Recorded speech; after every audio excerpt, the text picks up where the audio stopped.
Welcome back to the Curious Neuron podcast. My name is Cindy Huntington and I am your host. And I am joined for a second time now. Welcome back, Susie, to the Curious Neuron podcast. Oh, thank you so much for having me my second time. I'm so Yeah. excited to be here again. Yay.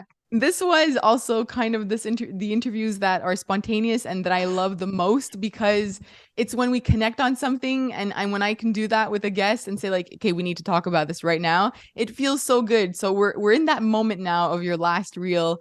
So how about we paint a little bit of a picture about what you posted and why we decided we needed to talk about this. Yeah, so I posted a reel a few days ago where I basically said that social skills has been boiled down to something that we think happens only when kids interact with other kids. And that's really not the case, that social skills are largely learned from parents in the home environment. And then kids take what they've learned at home and they practice that and apply that with children. And I also touched on the fact that when you do think about kids interacting with other kids, that's two people who are learning social skills. So that might not be the best time for social skills to be developing. So it really goes back to the parents, which is very different than I think how a lot of us have been thinking about socializing, especially coming out of the pandemic. And I honestly, I always joke with my friends about first like, first comment. I think you were the first like, first comment. And you were like, I'm all over this. And Yes. we had this podcast scheduled within like 35 seconds of me Yes. posting it. We knew we needed to dig into this together. And here we are. It's true. I think it popped up on my screen. I was like, oh, she posted a reel. And then I looked at it. I was like, no, this is what we need to talk about. And you're right. It did take a whole 35 seconds before this interview was scheduled. And the reason why I think we need to talk about this is because I really do think there are a lot of misconceptions and misunderstandings around what social skills are. And that's sort of been twisted in a way that a lot of parents are worried about their child's social skills, worried that they're not doing enough, not enough activities, not enough social events for their 2-year-old, which we're going to break down. But, I think that's why we need to talk about this. So what led to you wanting to post about this? There must have been some sort of buildup or something that you heard or saw that led to this. I get asked this question every single week when I post a question box and I say, let me know how I can help. What can I share with you? Every single, I can count it the way I can count on the sun rising tomorrow, that there will be one. And when I say one, I mean 100 questions, all targeted at, how do I help my child learn social skills? Is my child socializing? I want to make sure they, maybe they go to preschool so they can socialize, or am I teaching them enough social skills? There's always some variation of that. And the root always was that the implication is always in these questions that children are learning social skills only when they interact with other children, and that if your child isn't in a moment where they're interacting with another child, then that moment they're not learning socializing skills or social skills. And I just thought, I think we're really missing the mark on what this term is and what the concept is. And then furthermore, how social skills and socialization happens. And so I wanted to start kind of breaking down that with parents. And I felt like the first place to start it out with was, you need to give yourself more credit. We are, for some reason, giving children all the credit on this one, that another child is going to teach your child social skills. And really, this is one that you are doing at home, whether that is that you're a stay-at-home parent or you're a working parent. This is happening when you're interacting with your child. And that's really something that I think a lot of people have missed. You think our definition of social skills is off a little bit in society? Like we think, because I think about parents with young kids that'll reach out to me, and usually what they mean is like, my child won't share. How do I like help them with their social skills? Or they won't go up to kids at the park freely and ask them to play, even though the child's like 2.5. What do you think that we've misunderstood what it means? Yeah, I think we've misunderstood it, and we've boiled it down to being a really simple thing of just that my child can appropriately interact with other children. And we've left it at that and said, well, that's it. Having social skills means they can appropriately interact with other children. And that's where I think the drive for making sure that they're in a certain school environment or not in a certain environment, or that they're, doing this in the classroom, or they're at the playground, they're having play dates. I think that all starts to wrap around this idea that it's this one single piece, and that all socialization is how a child interacts with another child, and often a child of the exact same age as them. And that's where I think we've really taken this idea, and it's like, this is a multifaceted concept, and we boiled it down to this one teeny tiny little piece, and then hyper focused on that, and we wrap a lot of guilt and expectations and fears and concerns and worries about this one little piece, when there's actually so much that we're doing for it at home that, again, we're just not giving ourselves credit for. That family environment really is an important piece and is the most when it comes with, to young kids. And I think of parents who have either a single child or, coming out of the pandemic, that was the most common question, like, is my child not going to be able to socialize coming out of this pandemic? What is happening inside the home that is so important? I know you touched on is it manners or conflict resolution? Why is the home environment so important? I'll bring your point in and then we'll touch the research too. Okay, I love this. So from my point of view, when the home environment, you have an adult who has a mature, I'm going to use that lightly because I'm thinking about myself. How mature am I really? But let's just say it. I've had 40 years of life experience in social skills and socialization. And I have the wisdom and the knowledge and the background to understand how to have manners, how to behave socially, how to behave in an acceptable way, how to learn the customs of the area that I live in. And those are things that need to be taught to the child. And we often think of it in a more indirect standpoint that just, oh, kids are picking these things up or they'll just randomly learn. But I think if we can twist it a little bit and say, this is something I'm in charge of as their parent, is I can really help them to form these skills and to understand how to behave in public and to maybe get over some of the nerves of how to talk to a stranger, or learn how to behave when they're in a grocery store, or learn how to handle the customs around a birthday party. These are things that children are learning inside the home because you as the adult become an educator. You are in this situation, in this setting, you are the primary educator for the child because you're the person having the most intimate and personal connection to them. And they have an opportunity to both watch you and indirectly learn these skills. And then you have the opportunity to intentionally and directly teach these skills with your words and with the conversations that you have at home. And it's the conversations, like you said, not just with the child, but what you're having with other adults around them. So that interaction Right. that you're having with your partner or any adult that lives in your home, they're going to learn the social skills from that as well. Yeah. When your child watches you standing in line at a grocery store, they're socializing. That's a socialization piece right there. They're learning a custom for where you live, that this is how a line forms, and it forms, in a reasonably orderly manner, and we wait one at a time, and they're starting to learn things like, how does it look when I stand in line? What does my voice look like? What does my parents' voice look like? How's their body standing? What happens when they get up to the cash register and the interaction that they have with that person behind the counter? How do they greet each other? What things are exchanged? Again, that's all socializing, and that's that indirect modeling that we don't even think about, but the kids are watching. And it's so important that we honor the fact that we're giving them that when you take them into Target, you're getting a fun Target item, but you're also teaching them social skills at that moment. And that's a really cool thing. It really is. By the way, did you know that I went to Target for the first time in my life in February? I was thinking that as it came out of my mouth. I was like, she is Canadian, and I am Yes, rubbing Target in her face. I And had now never seen I it. have behaved in an unacceptable social way, and I am myself not properly socialized right now. I no So no there we go. Podcast is over. I'll just no hang up. I'm sorry. I'm no leaving. I just need to go back to Target. That's all. You made me think about it now. What a beautiful place. No, you right? know, What a magical oh, place. I wish we had it. But anyways, yes. Okay, well, back to socializing.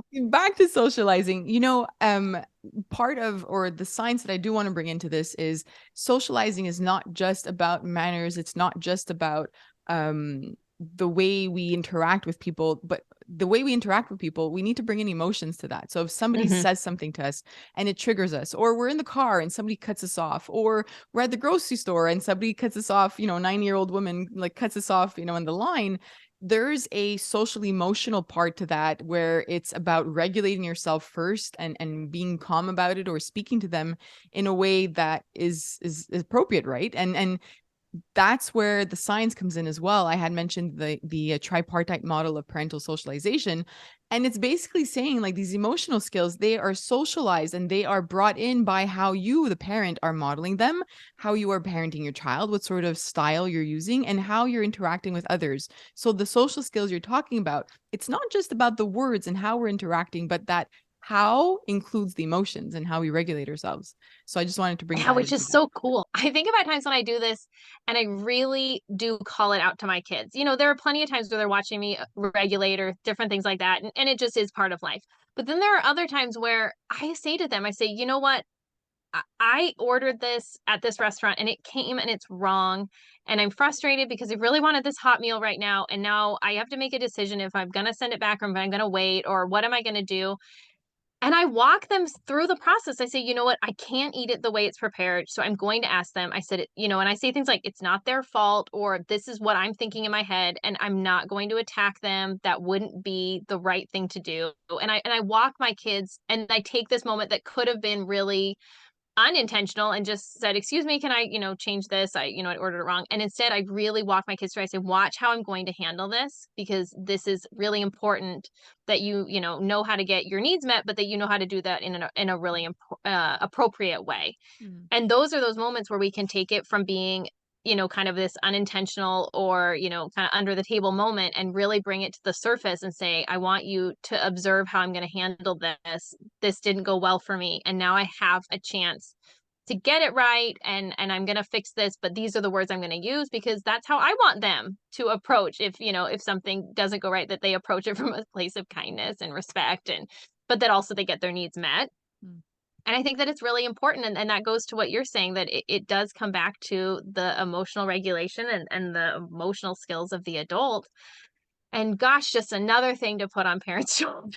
I know. And I know that parents that are listening are probably thinking that, right? Like, okay, so now I have to think about that. I'm stressed, I'm overworked, I don't even know if I can regulate myself. And now you're telling me that I have to show them these social skills that it has nothing to do with them being with their friends at daycare or at the park. So how about we break it down a little bit? I guess for a parent who's listening, there might be a parent who has, let's say, a single child and is struggling to teach them these skills. I mention skills all the time because it is a skill. So if your child is Mhm. struggling with that, we have to teach it to them and it takes time. So what are some sort of first steps that you would recommend for parents to get them started on this journey of social skills in their home?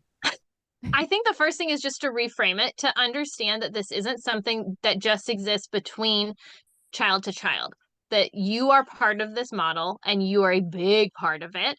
And to just give yourself a pat on the back for what you've done so far because you have been there reading books with them. You have been there having conversations at dinner. You have been there taking walks with them and playing board games with them and all these different little pieces. You have done that. So I want you to stop really quick and just think, even just today, of all the times that you did something with your child that, improved their social skills. And you may not even think like, well, I didn't improve their social skills today, but did you talk to them at breakfast?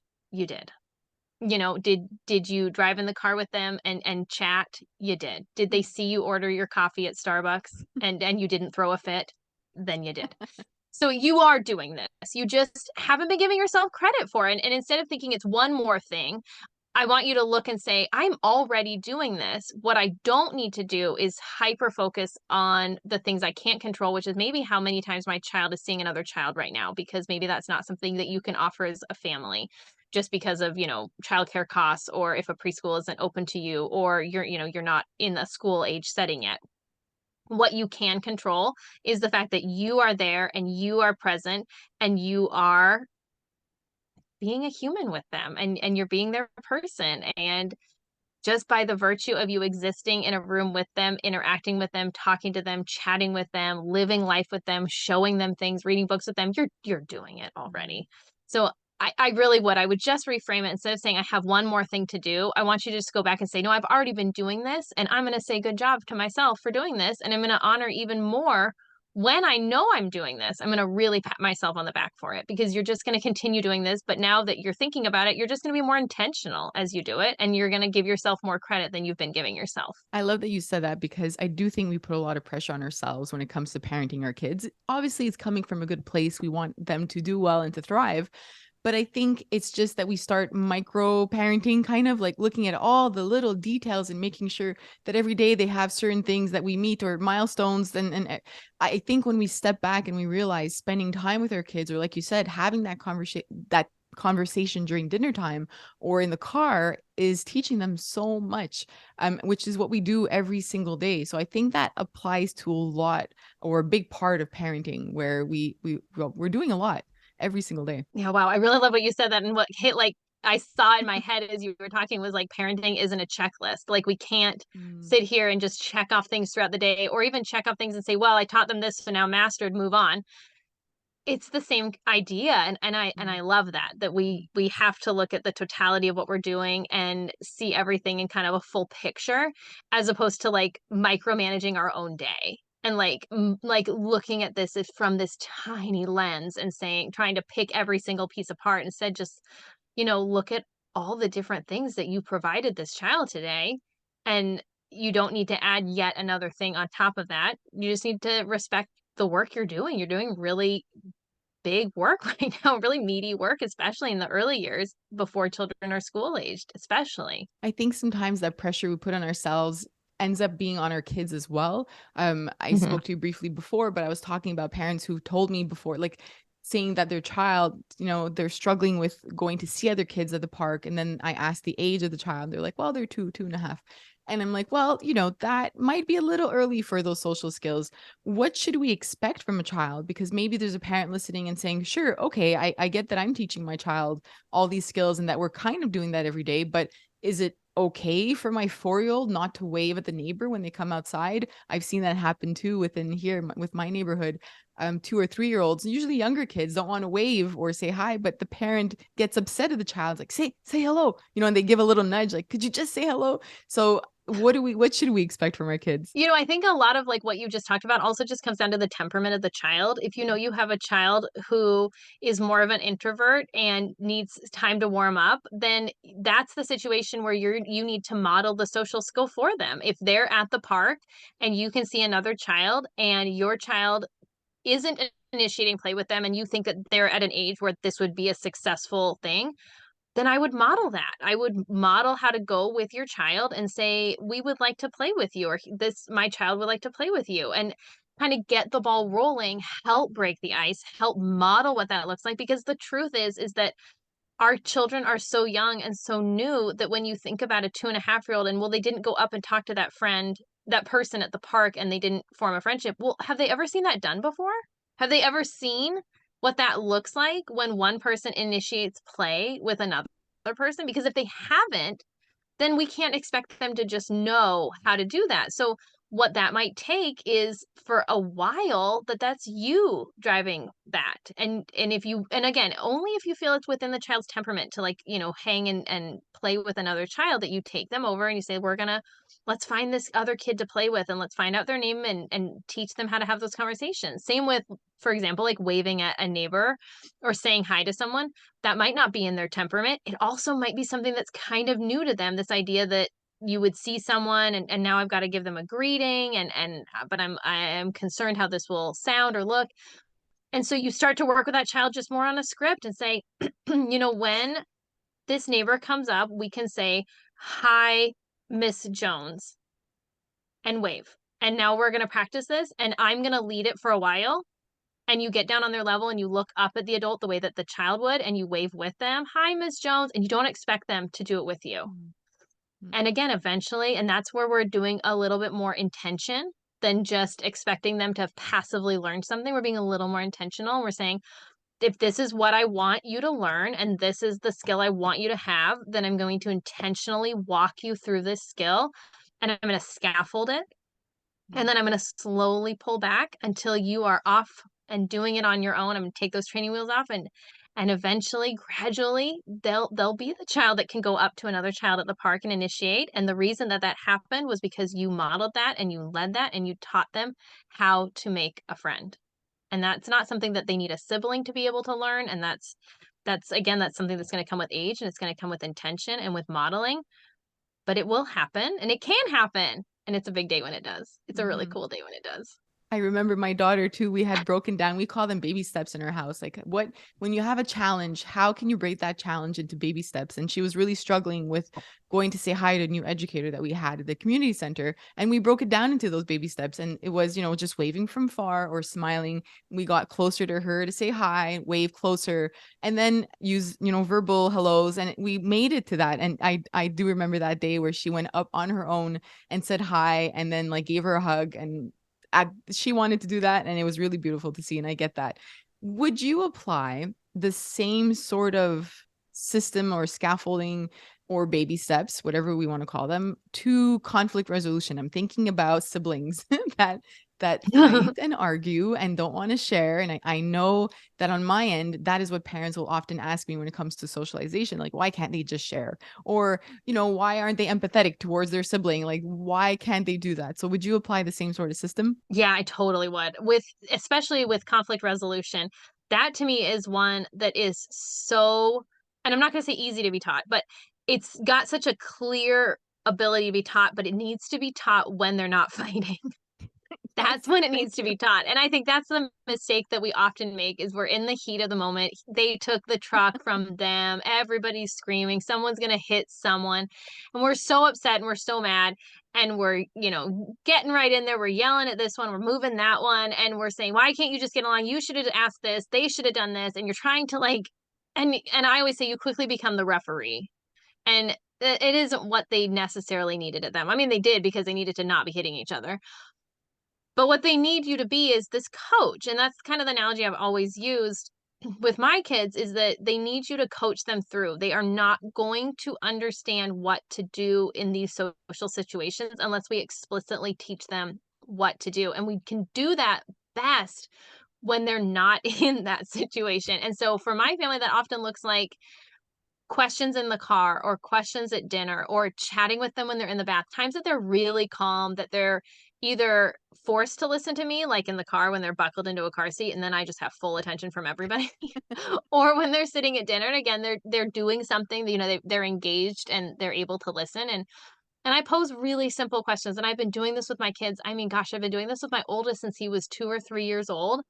At that age, just to lay the groundwork. So for my second and third borns, this has been conversations that have been always a part of their life that they've always heard is things like, if a friend came up and took your toy, what do you do? Mm. And then we sit there and I can hear what he says.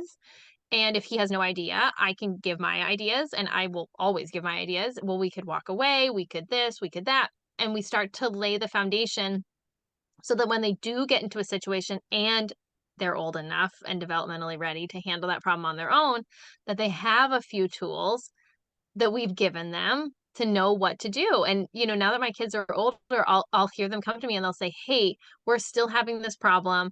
I've tried to walk away. I've tried to just ignore it. I've tried to move to a safe space, but we're still having this problem." And then that's when I come in and I coach them through, the next little bit. But the point being that they don't learn those skills to walk away or to, find a safe space, things like that, unless they've been taught to do that. And we often think that kids are just going to magically somehow understand that, the way that they should handle sharing or taking turns, or if they're not getting their turn fast enough, but they don't. They just don't. And they can. They really can, but you are going to have to teach that. And that kind of social skill I think is learned so easily in these times of peace. If you just think about conversations, think about places your child goes, if they go to daycare, then talk about it from a place of daycare. If you're at daycare and they got the snack you wanted and you didn't get it, what do? And you talk about it, if your child goes to Sunday school, maybe you frame it around Sunday school. You frame it really personal to your child, but however you frame it, you're giving them intentional and specific skills for what to do in these times of conflict. And that is how they will over time learn to apply them and as they get older. But really, again, it comes back to taking the time to do that. And that sort of skill in terms of social skills is kind of ongoing too. It's easy Yeah. because it's easy to have that conversation, but those conflict resolutions will look very different at 3, 4 years old Hmm. versus 8, 9 years old, right? So I think that's what we have to keep in mind, is that it's always it's a continuous conversation that we're having with our kids. And you are right on when it comes to not doing it while while it's happening. It's the worst time. I just have all these images of my 3 kids where it's just not the right time. And I mean, the No. science behind that is we're dysregulated. Our brain isn't Yeah. functioning the same way. We have big emotions, we're upset, and the frontal lobe, which is supposed to tell us like what to do during those moments, isn't connecting the same way, and it's not telling us what to do. So the same way that we feel dysregulated and upset and we're yelling and we're lashing out, it happens with their kids too. So it's best to do it right after, like you said. That's when I think all that learning happens, and you see your child reflect, like, should you have said that, or could you have done something differently, right? Like in that situation. Personally, I love those kinds of questions because it gets them to think about what they might have to do the next time that happens. Yeah, I love, especially when my kids at this age now, they'll say, something didn't go right, and they'll say, "What, Mom, what would you have done?" And Mm, thank you for my entrance line. Here's what, and but you can do that without being like, "I told you so," or being a yeah. know-it-all. It's just like, well, think this is how I would have handled it, or I might have done this way. But again, you're just taking a second to have conversations with your kids that you may not be having. And this works for conflict resolution. It also works back to like manners and social skills. You open up a Mhm. birthday present and you don't like it, Oh but you gosh, yeah. can't, you're not going to be mean and make grandma cry over this sweater she bought you. What do you do? It's things like that. And it's just, it again goes back to having conversations, these big, great, awesome conversations with kids. They're really fun to have. It's really fun to see, like, what would you do if you didn't like dinner at your friend's house? You can't tell their mom you hate it. Like, you have to figure out some way, but then also some way to like get yourself fed. So what are Yeah. you going to do? And you have to problem solve those things. But I love chatting with kids about things like that, especially as they get older. My kids are 6. I don't know how old they are, 6, 8, and almost 10. And now we're getting to have some really fun conversations. And it started with conversations like, so and so takes your block. What do you do? Or you can't get a spot at the water table. What do you do? Those kind of little things. It all starts to add up. And I'm getting to see the joy now in these older big kid years of kind of the fruits of this labor come out, and get to see all this beautiful foundation that we laid, and getting to see them apply it. And it's really cool. It's really Mm. it's really neat. It really is. And I hope that parents are listening to this and feeling empowered, right? Because we're doing so much already. And from what you said, there's a lot that we can do just in terms of conversation and helping our kids. Is there something, oh, by the way, and I forgot to say that saying share to a child will not teach Oh them my gosh, sharing, there's right? no it doesn't work. I It just need to doesn't say work. that. It doesn't work at all. Don't It's just like no. when you need them to play and you say, go play, that works 0% of the time. No, So, 0, yeah, it has a 0%. yeah, It has a yeah. tell them to share, It's not, 0% success rate. it is, It's it, also like tell them not to fight. Don't stop fighting with each oh yeah, other. no, 0% success 0%, rate. 0%. I That's need to some make a good post. data. There Yeah, you go. yeah. There's some It's good not anecdotal data for there. your Yeah, data-driven there you go. podcast. I wonder if a lab would actually want to do that study. So I'm thinking now of parents, like, what can we give them in terms of the next steps in their home when it comes to social skills, or I know from my own experience as well, maybe we could even touch on that. So I homeschool my kids. This is something that I had not anticipated, and I often get stuck in some sort of discussion with a neighbor or a friend or a family member that tells me and argues and tells me that my kids will never be able to socialize, although they're able to socialize very well. I don't know, what are the next steps to this, like how can we as a society move forward in unison and be happy together without arguing about these social skills?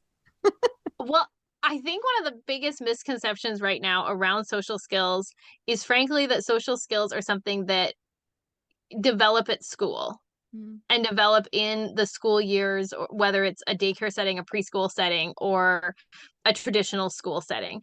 I think we've taken school and decided that this is a place where children are together. So this must be a place where socialization happens, and they're, socializing with other children. So they're building social skills, therefore, hence wherein they're learning social skills.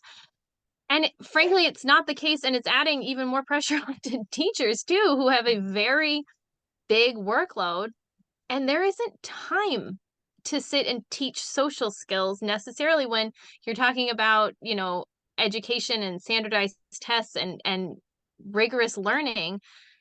And so also when you think about the school setting, you're talking about usually a group of kids that is all the same age being grouped together specifically. Usually in education, we're putting kids together in groups of kids that we believe will work harmoniously and well together.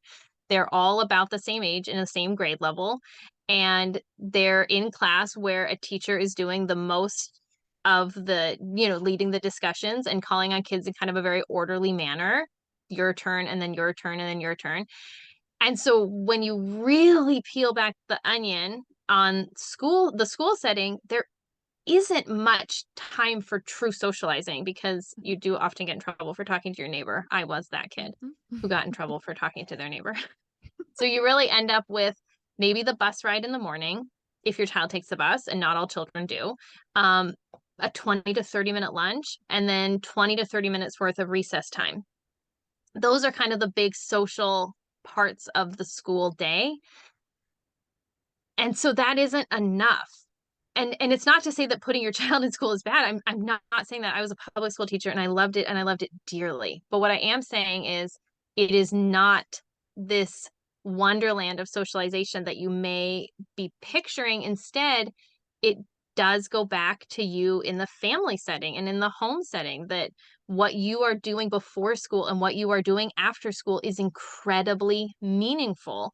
And having them in school doesn't mean that all their socialization needs have been met and are done and are accomplished and they've got social skills and they're good. Instead, we need to look at the socializing of children and say, well, this has to be done. They need to learn the customs of the land. They need to be mixing socially.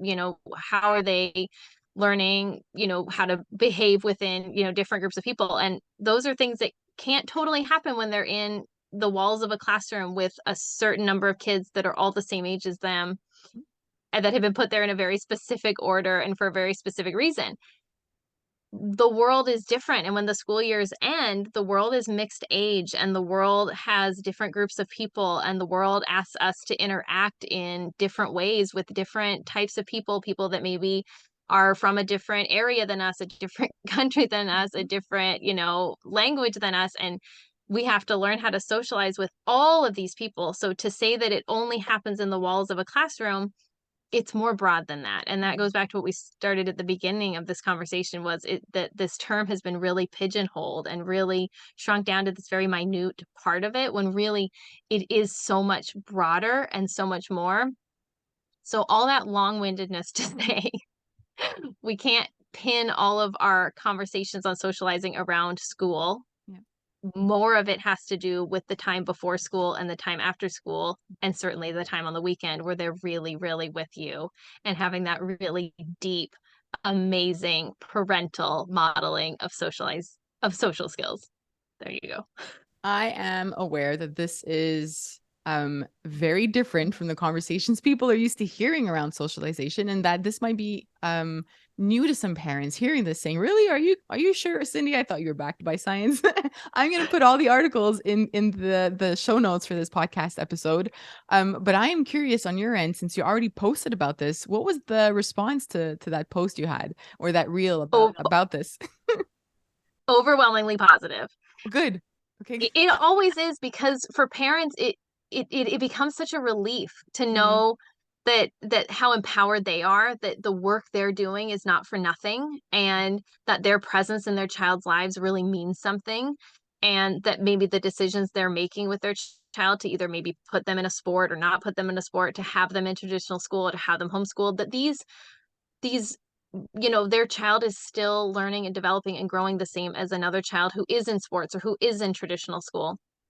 And that all of these different pathways of life are very valid and very good. And really, again, it comes down to more about the home structure and the way that the home is set up than it does these external factors and these differences that we might have with our schooling and with our extracurriculars, that it has more to do with your house than it does with outside your house. Well, I'm really glad that everybody responded really well because they should. It's kind of like relieving us of this sort of pressure that we had, I think, in terms of socializing our kids.